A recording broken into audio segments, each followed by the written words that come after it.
Vengo del feminismo andaluz, que es como esa parte de las casas abiertas, Andalucía, la pobreza, la precariedad, pasar los pucheros de una casa a otra, ¿no? El amamantar entre abuelas y madres, entonces que los cuidados estaban ahí y no se valoraban como tal.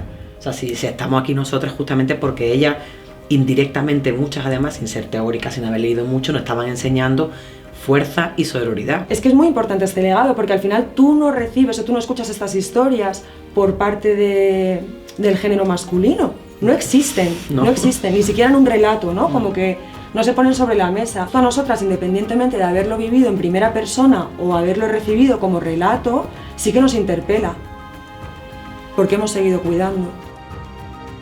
En otros ochos o en otras movilizaciones feministas se te cruzaba un pavo y podría pensar lo que fuera, pero no te iba a decir nada.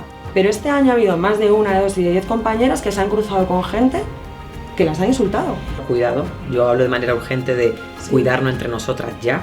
Es decir, aunque no pensemos igual, tenemos que llegar a puntos de consenso, que los hay, tía, siempre lo ha habido, e irnos junticas ahí, de hacer de tripas corazón. Creo que es que no se han dado cuenta que hay un mensaje en el monólogo que no es solo prevenir la violencia machista, que yo le estoy diciendo a muchas que pueden hacer lo que yo hago. Es decir, que yo no quiero ser única, nunca lo he pretendido. Es decir, creo que cuando me preguntan muchas chicas jóvenes ¿qué te dio fuerza para contar esta historia? Yo le estoy dando claves para que ellas lo hagan. Es decir, para que ustedes de donde podáis hagáis vuestras historias públicas. Y ha habido un montón de compañeras que llevan más de 40 años reuniéndose para celebrar el 8 de marzo, el 25N, el 28S y que no han abandonado esta lucha a pesar de ser pocas compañeras algunos años, pero que gracias a estas compañeras y que no hayan abandonado estos espacios de asamblea y cuidados, se ha llegado a donde estamos ahora.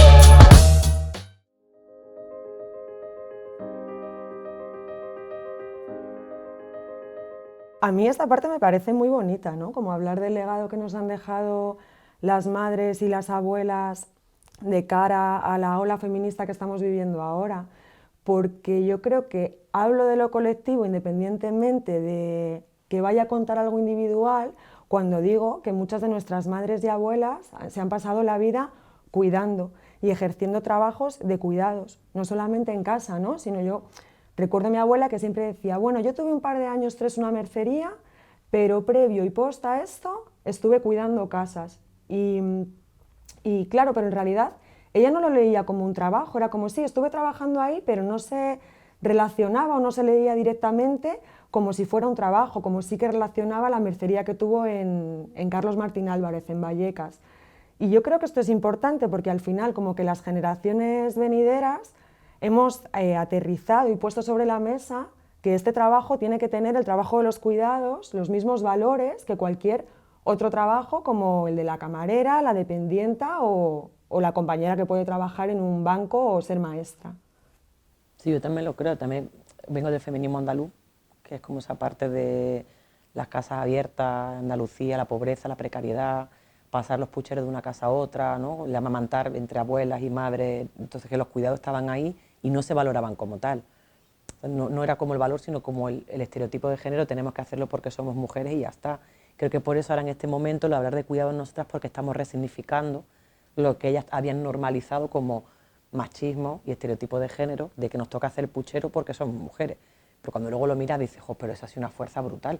O sea, si estamos aquí nosotras justamente porque ellas, indirectamente muchas además, sin ser teóricas, sin haber leído mucho, nos estaban enseñando fuerza y sororidad, porque el tema de hablarse entre vecinas, que también se criticaban, porque también tenían ellas su... Pero había una cosa de que, aunque se criticaran mucho, tío, cuando una vecina estaba mal, acudían todas. Estuviera mal económicamente, tuviera una relación de violencia, había algo de todas estar pendientes de ella, ¿no? El cuidado al final. Totalmente. Yo, por ejemplo, también traigo un poco la situación de mi madre. Mi madre son 4 hermanas y su madre, porque mi abuelo falleció cuando eran muy jóvenes, ¿no? Y ellas siempre contaban como lo que decías tú ahora, nos ayudaban todas las vecinas, venían a cocinarnos, a ayudar a que fuéramos al colegio, luego tuvieron que irse a un internado porque al final, bueno, pues era una mujer sin su marido, ¿no? Que estaba leído como fatal en aquellos tiempos, ahora como pues 50 años, 60, sí, porque mi madre es mayor, Y claro, ella siempre cuenta como, no, nosotras éramos pequeñas y con 7, 8 y 5 años nos cuidábamos entre nosotras y luego venía un ratito la vecina. Entonces, es que es muy importante este legado, porque al final tú no recibes o tú no escuchas estas historias por parte del género masculino. No existen, no existen, ni siquiera en un relato, ¿no? Como que no se ponen sobre la mesa. Se cuentan estas cosas y están ahí como un poco haciendo la gárgola. Les pasa de perfil.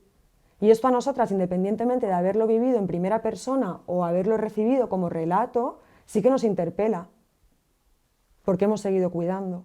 Claro, porque no solo hablar de lo que han hecho nuestras ancestras, digamos, a nivel teórico feminista, que por supuesto vamos a agradecer y a decir, jolín, que podemos votar, que podemos hacer un montón de cosas, que se ha hecho de la institución feminista, pero pues estamos ahora como muy enroscadas en hablar de los cuidados, ¿no? Porque eso no ha pasado por la academia, porque eso no se ha valorado nunca, por eso estamos todos ahí, los cuidados al centro, es porque muchas nos dejamos interpelar por ese recuerdo de esa historia, ¿no? Total.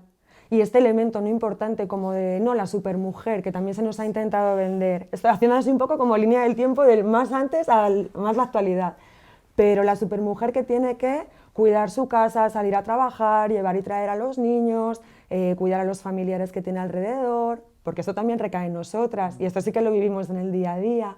Y bueno, y es importante también aterrizarlo, porque es una idea equívoca que también creo que nos ha hecho poner en el centro los cuidados, que no podemos ser esa supermujer, que es todo lo contrario a lo que venimos defendiendo, que queremos que se nos reconozca lo que ya hacemos, no hacer más. Exactamente. Sí. Sí, sí, sí.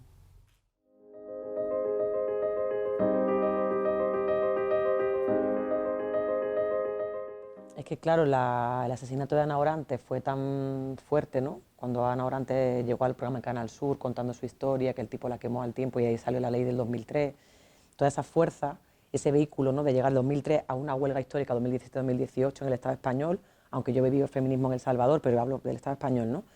Creo que ahí ha habido como un empuje muy fuerte, las redes sociales han aportado un montón, Totalmente. porque se ha hecho muy público todo el movimiento, que antes era más los barrios, asociaciones más pequeñas, donde la gente más joven, adolescente y veinteañera, era como que lo veían en las redes sociales como, ¡oh, tía, ¿qué es esto? Esto es muy fuerte, ¿no? O sea, esto es increíble.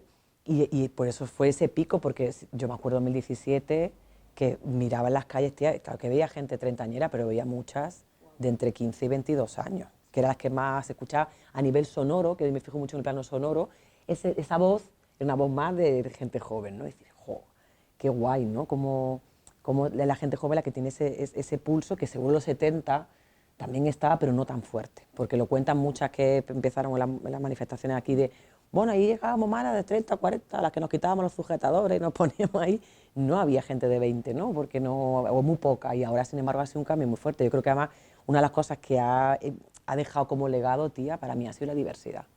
Totalmente. O sea, la diversidad ha sido el punto de colores, de romper los márgenes, de que la gente del margen excluida ha tomado voz en el movimiento feminista, llega a decir, este es mi sitio, ¿no?, como sujeta de derechos.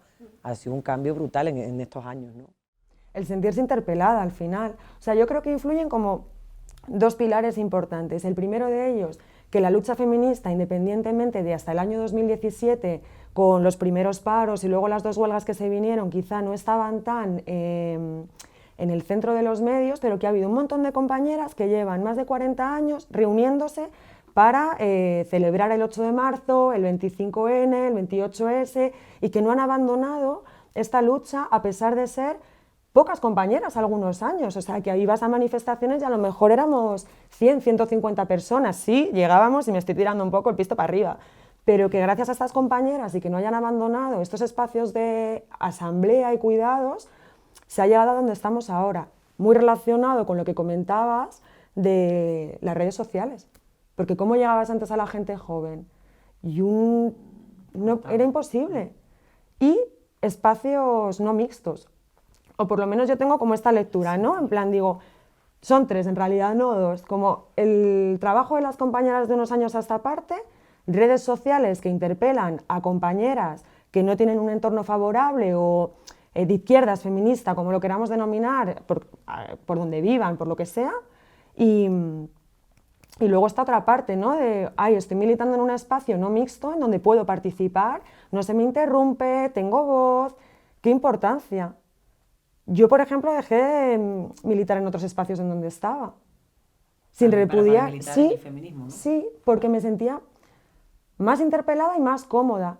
Y yo no soy de las más jóvenes, ni mucho menos, pero tampoco de las más mayores. Y el feminismo, lo que tiene de bonito, yo creo que esta ola desde 2017, es que es intergeneracional.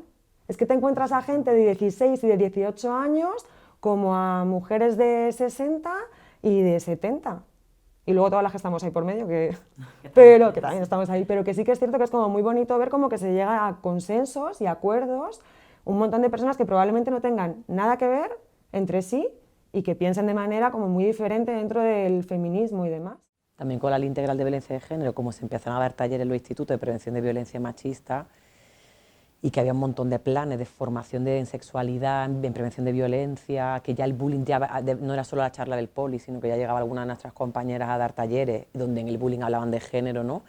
Y eso también creo que ha impulsado mucho a la gente adolescente a decir, ah, esto existe, se llama feminismo, qué fuerte, ¿no? Sí. ¿Tú esto cómo lo ves cuando das charlas? Es que como yo empecé en el 2003 al 2021, tía, es que tengo para un libro. Es que he visto como, digo, de contar como todo el cambio de la gente de hablar de violencia doméstica, de que yo era las primeras chavalas jóvenes contando esto y era como el juzgarme a mí, ¿no? De tú porque tuviste novio tan joven o eso no pasa, a un momento en el 2010-2012 que yo veía una apertura de esto también me está pasando a mí, ya no lo llamo violencia doméstica, lo llamo violencia machista, le cambiamos el nombre, la gente se va abriendo, vi el subidón de asambleas transfeministas en institutos que decía, perdona, que yo no llegué ahí nunca, asamblea de espacio no mixto, una revolución de gente de cuarto de la ESO haciendo antes del 8M cosas todo el año, trabajando todo el tiempo, luego planes de coeducación de Andalucía, que fueron brutales y que eso se fue luego replicando en todo el país, ahora el 2019-2021, que llevo 2 años viendo la bajada, ¿no? O sea, entrenó a ultraderecha con una fuerza brutal, la gente más joven sobre todo, o sea, gente que no puede votar, tía, que son quinceañeras y quinceañeros, que tienen la banderita de España, hablando de Vox, que ni siquiera pueden votar, y hablando del feminismo como todo el rato. O sea, pero todo el tiempo, tutoría, recreo, en vez de hablar, por ejemplo, de racismo, tía, o de vivienda, o de futuro, solo hablan de feminismo, tía, pero para pelearse, no creas que es como desde el debate este teórico, sesudo, he leído, tú has leído, no, de ¿y por qué no es el Día del Hombre? ¿Y por qué no? ¿Y las feministas qué queréis? Y eso está en el aula. Y eso le pasa hasta a mi hija en su colegio, que es un cole que por proyecto un poco más abierto, y les pasa, que hablan todo el día de feminismo, pero no para hablarlo, sino para discutir. Es como que vieran la Isla de las Tentaciones puesto en el cole como de gritarse, y el feminismo es el centro, pero para destruirlo. Y eso tiene que ver por el empuje de la ultraderecha también, de cuestionar todo esto, ¿no? Bueno, totalmente, claro, y de los medios. El otro día lo comentábamos también, ¿no? Como cuando quemaron un 8M que tenían precioso las compañeras de Colmenarejo, o los murales, ¿no? De Alcalá, de Ciudad Lineal y demás. Como esto ha sido una respuesta clara y directa de las denegaciones que se han recibido este año y de la fuerza de la ultraderecha en los medios. Y lo relaciono un poco con lo que tú comentas ahora, que puedes encontrar en la clase de tu hija y en los coles y demás, que donde yo creo que ha habido una línea de, pues esa es una guarra o esa es una zorra, tal, luego ha pasado a soy una chiquilla empoderada que puedo hablar con mis amigas y no pasa nada porque haga lo que haga, tengo aquí mi fuerte, ahora otra vez estoy en tela de juicio. Porque las mujeres al final siempre hemos estado en tela de juicio, a nivel individual o colectivo. Y no creo que haya una bajada del movimiento, pero que sí que el movimiento está corriendo un grave peligro, porque al final lo importante para nosotras no es ser cientos de miles en las calles, sino que nuestras reclamas y propuestas se vean reflejadas en el plano institucional. Y aquí está un poco la controversia de poder acercarte a chavalas más jóvenes o que en el colegio no te tilden de feminista, de feminazi o de lo que te vayan a tildar solamente por el hecho de ser mujer.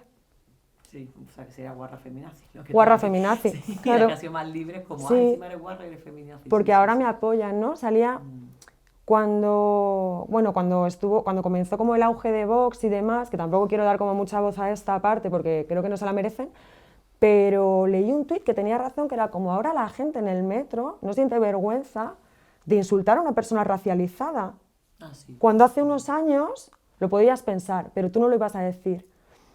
Y este 8 también hemos tenido un poco como esta sensación con algunas compañeras de, en otros 8 o en otras movilizaciones feministas, se te cruzaba un pavo y podría pensar lo que fuera, pero no te iba a decir nada. Pero este año ha habido más de 1, 2 y de 10 compañeras que se han cruzado con gente que las han insultado. El otro día nosotras, después de una rueda por la mañana en un bar, Y esto no hubiera pasado hace 3 años. hace 3 años, ¿Verdad? 2, Sí, sí, total. sí. Mm.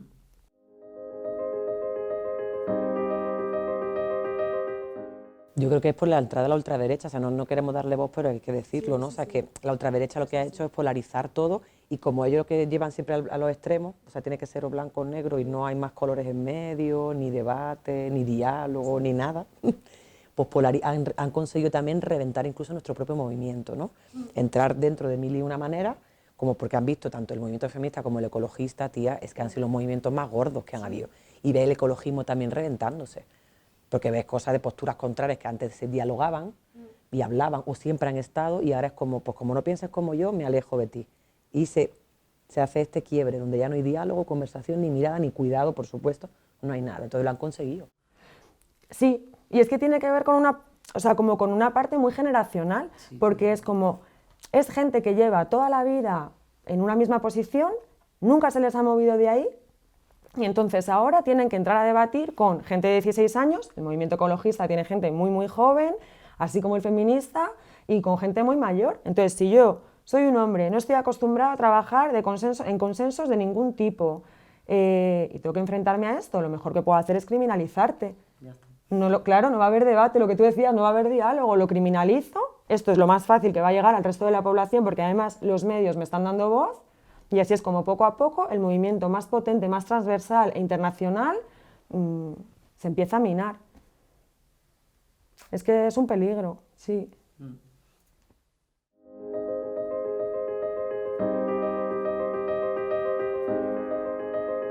Pues yo creo que es muy importante seguir poniendo sobre la mesa y seguir peleando lo que hablábamos al principio al respecto de los cuidados, porque al final nosotras decimos mucho como si las mujeres paramos se para el mundo y se ha demostrado, porque el mundo se ha parado y las que hemos seguido trabajando en el sector servicios somos nosotras, las cajeras, las enfermeras, las sanitarias, las trabajadoras del hogar, muchas de ellas sin papeles, migrantes, sin derecho a ERTE, entonces es que esto es lo que ha sucedido y lo que se va a ver que va a seguir sucediendo, que quienes vamos a seguir más precarias y quienes tenemos una división a nivel salarios y ayudas peores somos las mujeres. Entonces, yo esto lo pondría como... No lo pondría como meta, y me parece un poco feo decir como lo pongo como meta porque lleva siendo nuestra meta muchos años, pero ahora sí que creo como que hay que tirar y hay que empujar del carro para seguir peleando por esto. Porque tú puedes ser de la corriente ideológica que quieras, pero vas a seguir cuidando, vas a seguir siendo cajera y vas a seguir siendo la auxiliar de enfermería de una residencia en la que se están muriendo ancianos y ancianas y en la que no se está haciendo nada desde las instituciones. Y luego creo que hay una parte muy importante al respecto de los retos que es seguir manteniéndonos como movimiento autónomo, movimiento de vecinas, movimientos de barrio, asambleas, asociaciones, seguir trabajando desde ahí, que es de donde creo que se ha impulsado toda la fuerza para las dos huelgas, ¿no? Respecto de las dos huelgas que se han realizado, la revuelta feminista o lo que venga en adelante. O sea, la huelga no era un fin, la huelga es un medio.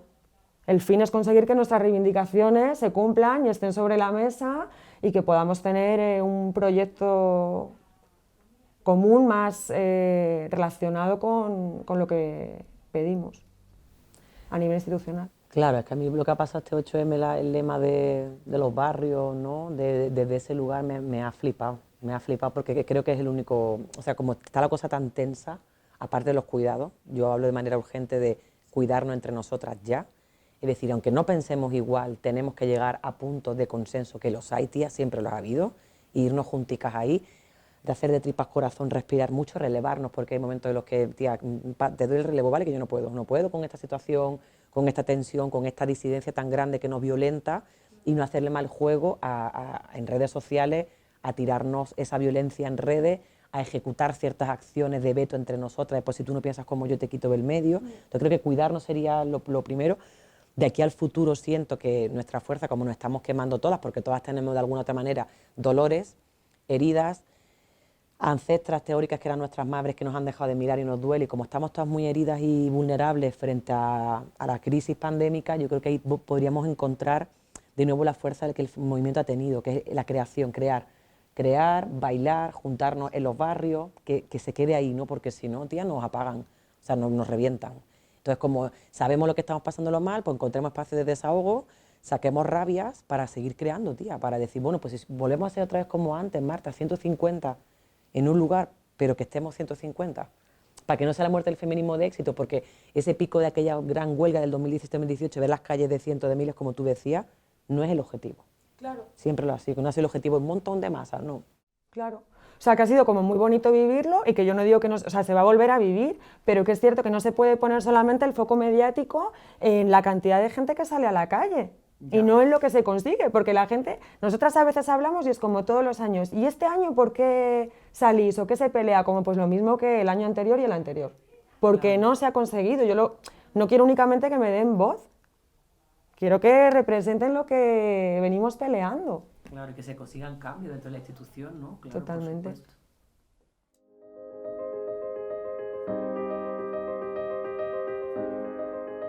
Yo en mi caso empecé a militar, o sea, llevo militando 10 años, pero en el movimiento feminista desde hace 4 y bueno, y sí que me llevo como... Me llevo mucho, pero me llevo el militar en espacios no mixtos, que no lo había hecho antes, no sabía la diferencia que suponía, porque venía de otros espacios y movimientos sociales en donde no era capaz de ver lo que suponía el estar en espacios mixtos, y entonces llego de pronto a una asamblea de cientos de mujeres, al principio menos 40, 50, 100, donde la gente se respeta, las compañeras piden turno de palabra, es un movimiento inclusivo, hago amigas y de ahí además salto a autodefensa, ¿no? Por unas compis que conozco ahí y no lo había planteado antes, siempre había hecho como deporte y demás, pero salto a un grupo no mixto de autodefenseras que para mí, vamos, son si tuviera que elegir ahora qué día de la semana, con qué día de la semana te quedas, antes diría sábado, ahora digo el día de la semana que entreno con las compañeras. Y me quedo con esto de la militancia, o sea, como una experiencia así bonita de la militancia desde el feminismo. Sí, ahora tengo un grupo de mujeres, tengo un montón de amigas, soy una afortunada, pero en donde me encuentro a gusto, cómoda y que no me gustaría dejar. Luego tengo una parte un poco más así, que es que, estando ilegal, me despidieron por hacer huelga un 8 de marzo. Y fue muy violento, pero también recojo que fue muy bonito el ir a la Plaza de los Cubos el día que tenía la vista y venir un montón de compañeras con las que había tenido más y menos relación a apoyarme. Y con sus pancartas, de ese día de por la mañana de oye chicas, ¿qué soy? Y no sé, salió bien. Sí, llegué a acuerdo y demás porque no me apetecía, pero salió bien y salió bonito y me sentí muy arropada. Y me quedo como con estas dos experiencias. Pues que como, para no mantener lo de síndrome de impostora, de lo que es la militancia, yo te miro a ti, te admiro porque sé que estás dentro del 8M como lugar de espacio de militancia y yo digo, ¿cuál ha sido mi espacio físicamente donde he militado o qué significa militar en el feminismo? En El Salvador sí que conformamos un espacio autónomo de mujeres no mixto, en una casa que al principio queríamos ocupar, pero en El Salvador el tema de la ocupación no es como en el Estado español, se nos cayeron muchas barreras de la blanquitud y de ese discurso hegemónico de la blanquitud, de vamos a hacer lo que hacemos en Madrid y en Barcelona, mira, no, está en San Salvador, no puedo hacer lo mismo.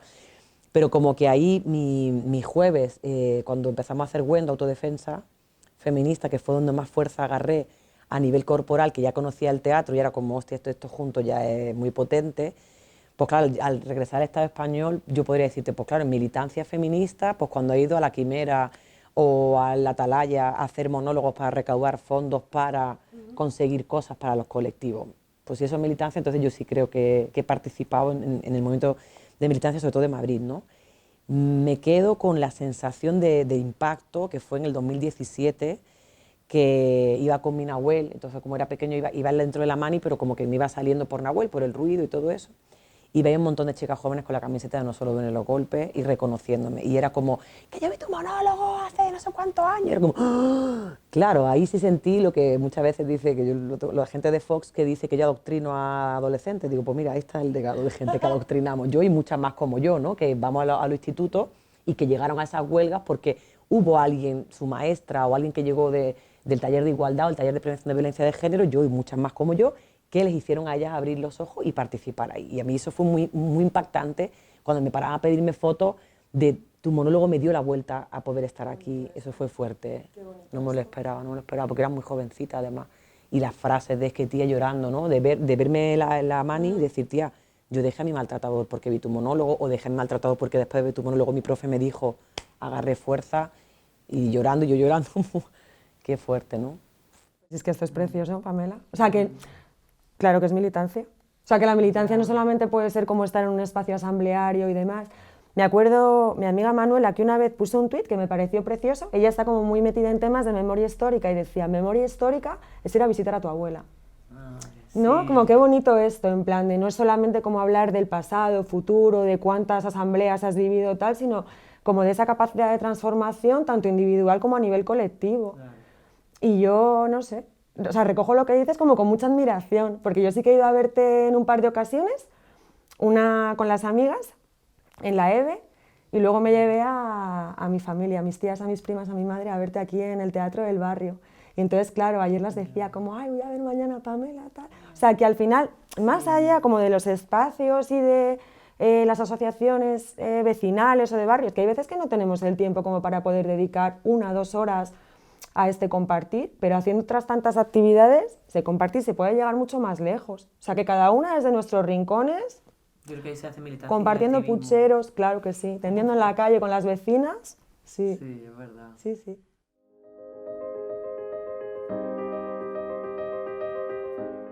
Lo que decía de la cultura, ¿verdad? Es que por enganchar un poco esto con el tema de la cultura, a raíz de lo que pasó en el tema de los Goya, que fue tan sonal, que sabemos que siempre se hace trending topic de algo que te lo hueles, pero no es lo mismo olértelo que verlo o escucharlo, de las voces de estos tipos hablando así. Lo que ha hecho es poner en evidencia lo que sabemos todas que pasa. Es que están acojonados, tía. O sea, es que hay mucho feminismo ya dentro de la cultura.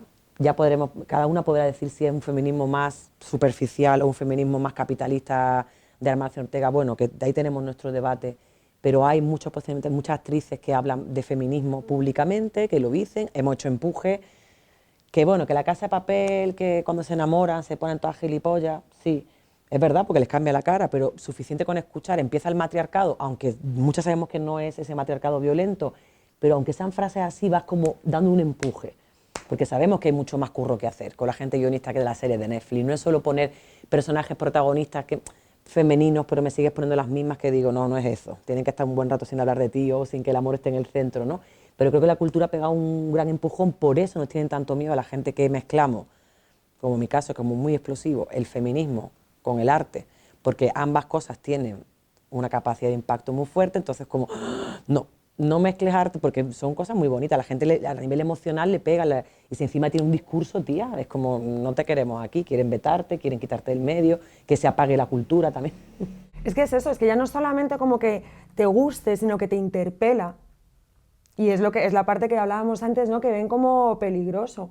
Y al final hay una parte también como muy importante que es que más allá como de los discursos académicos o de lo que comentabas ahora, ¿no? De todos los debates que tenemos nosotras a nivel interno, que puedas convencer a tu madre, a tu prima, a tu abuela y a tu vecina. Y para eso no tienes por qué llevar siempre como el discurso feminista hasta los límites, ¿no? De cuántos libros te has leído esta semana, cuáles son tus autoras favoritas, o sea, qué pereza. Yo decía, por favor, que hoy no pregunten de esto porque voy a decir, madre mía, si llevo sin leer ahora un par de meses, tal, a ver si cojo un libro.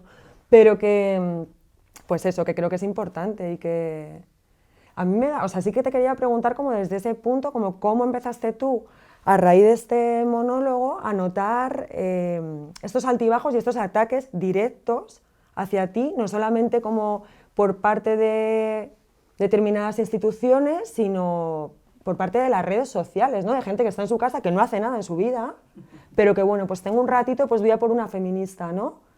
Que además puede estar interpelando a mi hija. Las que somos más públicas, sabes que tenemos más... O sea, el ataque es a todo el movimiento, lo que pasa es que agarran a caras públicas para hacer el ataque, pero es un aviso a todas nosotras, a que todas podemos estar expuestas a que te increpen, a que te ataquen, a que sepas dónde vives. Pero eso pasa con todas, solo que las más públicas pues investigan más rápido tu figura, porque te ven, te mueves, tú publicas cosas en tus redes y tal. Yo creo que es que no se han dado cuenta que hay un mensaje en el monólogo que no es solo prevenir la violencia machista, que yo le estoy diciendo a muchas que pueden hacer lo que yo hago. Es decir, que yo no quiero ser única, nunca lo he pretendido, es decir, creo que cuando me preguntan muchas chicas jóvenes, ¿Qué te dio fuerza para contar esta historia? Yo le estoy dando claves para que ellas lo hagan. Es decir, para que ustedes de donde podáis hagáis vuestras historias públicas.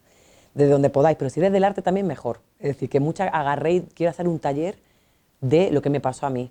No hace falta que te leas muchos libros ni que pases por un proceso terapéutico, sino que digas, voy a contarle mi historia. O sea, yo de hecho sueño con crear un espacio de teatro donde haya más jóvenes que vengan al espacio de teatro, no solo hablar de violencia machista, de cualquier violencia que hayan vivido y que eso luego lo lleven a otra gente joven.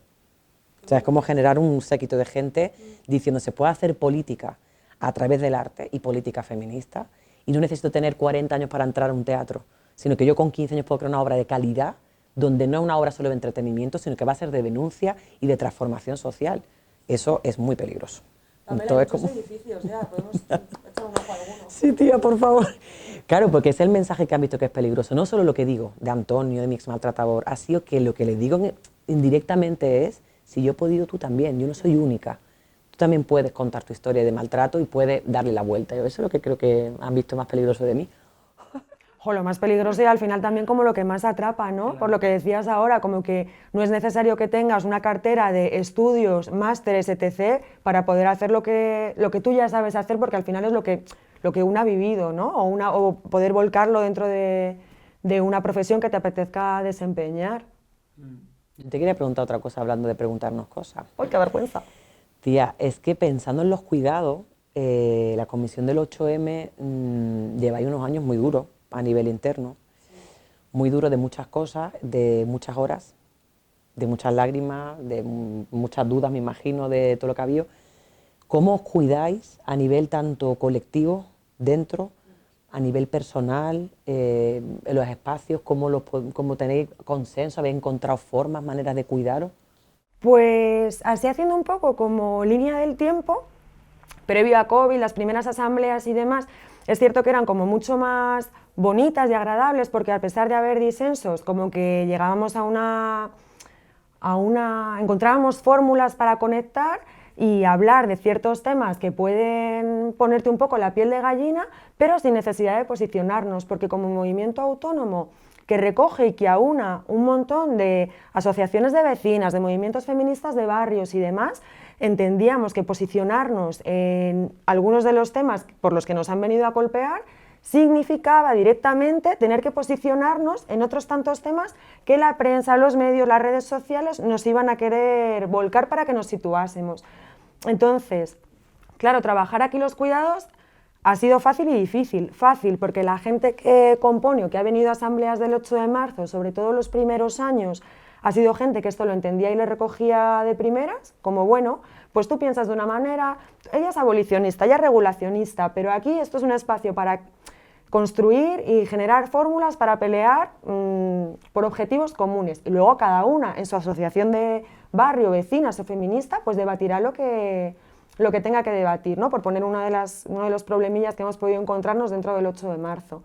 A medida que pasa el tiempo, claro, hay gente que sí que viene a participar, hay compañeras a las asambleas que buscan un posicionamiento claro en temas que dividen algunas asambleas. Y entonces, ¿cómo cuidamos esto? Nosotras somos 8 de marzo, llevamos más de 40 años haciendo reuniones, independientemente de que pongamos un poco en el foco 2017 como pistoletazo de salida, y esto no va a hacer que nosotras cambiemos nuestros consensos.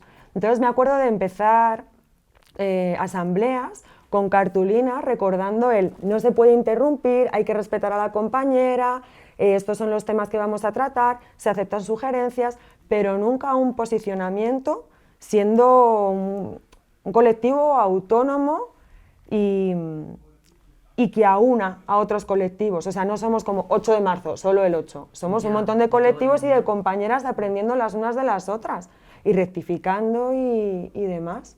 Pero a nivel personal compartís, cuando salís pues eso, muy cansada o muy desgastadas, compartís, yo qué sé, pues truquillos, cosillas para cuidaros, no sé, entre unas que no sé, tía, esas cosas. Siempre hay unas cañas después de cada asamblea y de cada comisión. Mira, yo estoy en una comisión, estoy en varias, pero en una que hemos cerrado desde hace 1 año y medio, que nuestras reuniones iban a ser en un bar con 4 cañas. Como, tías, otras no se puede, pero en esta comisión que somos poquitas y demás, por favor, unas croquetas y 2 cervezas y hablamos de lo que tengamos que hablar. Como no podemos con otra reunión más en un espacio cerrado.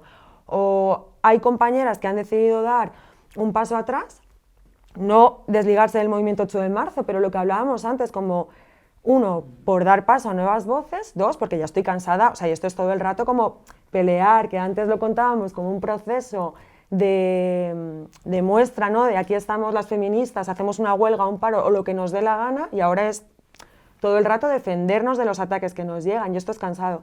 Y respetar el espacio de las compañeras que quieren dar un paso atrás también es muy importante, porque, por ejemplo, tú sabes que hay compañeras que en prensa pueden tener una voz mucho más trabajada de años anteriores o porque se han dedicado a ello, porque hablar, ¿no? A veces hacer una portavocía no es sencillo y bueno, y respetar que esta compañera quiera dar un paso atrás y dar voz a otra y apoyar a la compañera.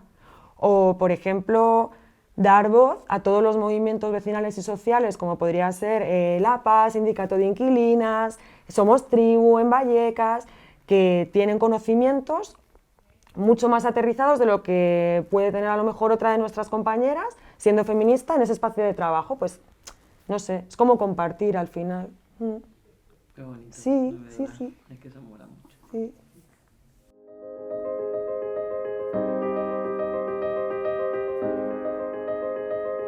Yo creo que nos podemos defender de tantos ataques que tenemos, de todo este cansancio y de esto que tú decías, de que estamos todo el día defendiéndonos de una cosa y de otra. Sigo creyendo en la fuerza del humor, sigo creyendo en ella, aunque con el mismo humor me ataquen o me hagan chistes, ¿no? Se sienten con odio, ¿no? Compañera, escribir un artículo que se llama No solo velen tus golpes y que hay que tener mucho veneno para sentarte a escribir, agarro tu frase y creativamente le doy la vuelta, ¿no? Y yo me enrabio con eso, pero puedo crear luego otro chiste a raíz de eso, ¿no? Para que no me golpea, pero luego es como esa cosa de dar y recibir, que es lo que hace el clown. El clown es como recibo, el público se ríe de mí, pero yo hago otra cosa, te la devuelvo y está en ese diálogo, ¿no? Sigo creyendo mucho en el humor para poder defendernos, tía, en cuidarnos, en que si no podemos bailar físicamente, porque con el COVID no se puede, pero encontrar ciertos espacios que nuestros cuerpos se muevan, por eso creo tanto en las artes escénicas, en el teatro, como hacer ejercicio donde se drene físicamente emociones y darle la vuelta, tía, porque el humor es muy, muy, muy potente. Y claro, el humor feminista, porque es aquel que se ríe del poder, no es el que te colocas arriba, que eres superior y te ríe de la gente de abajo, ¿no? Total.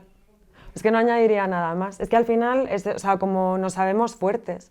Entonces, como bueno, sí duele, ¿no? Porque al final duele y porque estás en una posición más de defensa que en lo que te gustaría estar. Pero creo que lo has resumido muy bien. Eso o lo que hablábamos antes también, como obviar. Lo que tú decías de no dar voz. Eso es, no dar voz. O sea, como mira, es que yo no estoy para esto. ¿No? Como cuando te preguntan, como, ¿qué piensas que ha hecho esta política o este político? Tal, como, Cari, yo no estoy para esto.